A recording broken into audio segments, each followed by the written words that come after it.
January 4th and it is seed starting time. Our peppers are doing great. Our tomatoes are down there. And then I am rehydrating my coconut coir with some vermiculite and some worm compost. Hey, we are going to plant some seeds today here in Arizona. I am in zone 8B and I start my tomatoes in January, early February at the latest. I'm also starting jalapeno plants. But today I'm planting Amish paste. I'm planting Cherokee Purple. I got these seeds from Johnny Select Seeds, and we're gonna go ahead and start our tomatoes for the year. I am using the pots from Bootstrap Farmer.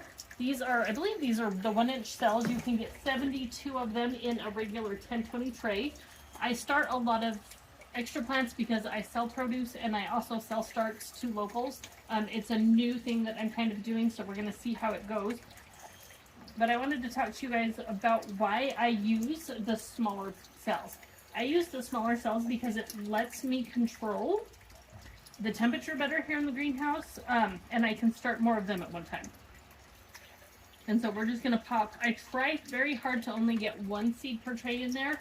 That also lets me kind of determine germination routes. Rates, not routes. Oh my gosh, I can't fucking do this. So tomato seeds, they're not something generally that you can just throw in the ground. I mean, I have been super successful growing cherry tomatoes that way.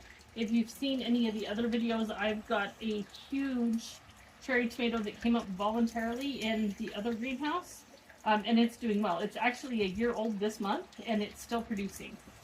We haven't had a lot of, actually I don't think we've had any actual freezes yet this year, 2025 into this 2026 winter season, which is unusual for Arizona. It just is what it is. Things are changing and I'm not sure how I feel about it, but I am loving the weather. The greenhouse is still getting a little bit hot in the afternoons, and so I'm not having as much success growing my mushrooms and some of my other stuff that requires those lower temps. But we're going to keep going on and just see what happens. So as I get all these done, I'm also going to plant, these are the purple Cherokee. I'm going to plant Roma.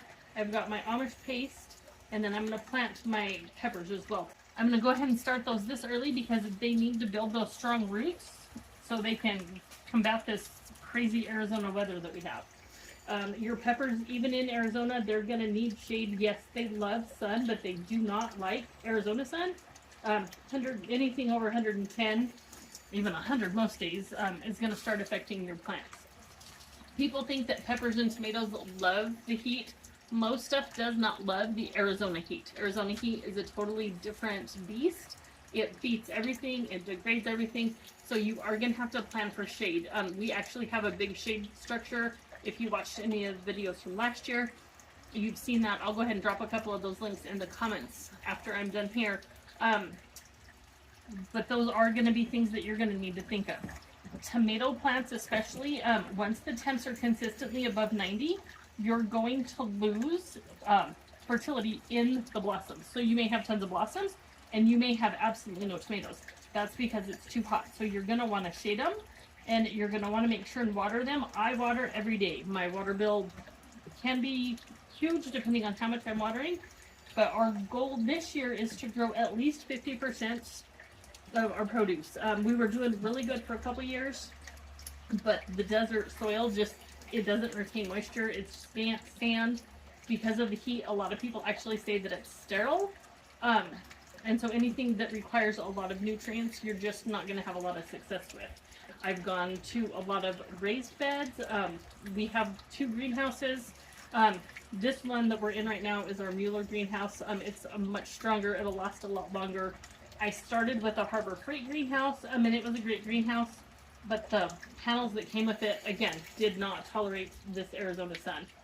So I'm just covering those seeds just a little bit with the tip of my finger here. And then this is already pretty moist, but I'm going to go ahead and make sure that I've got water here in this bottom tray. And then we'll get the humidity dome on these and we'll get them on the heat.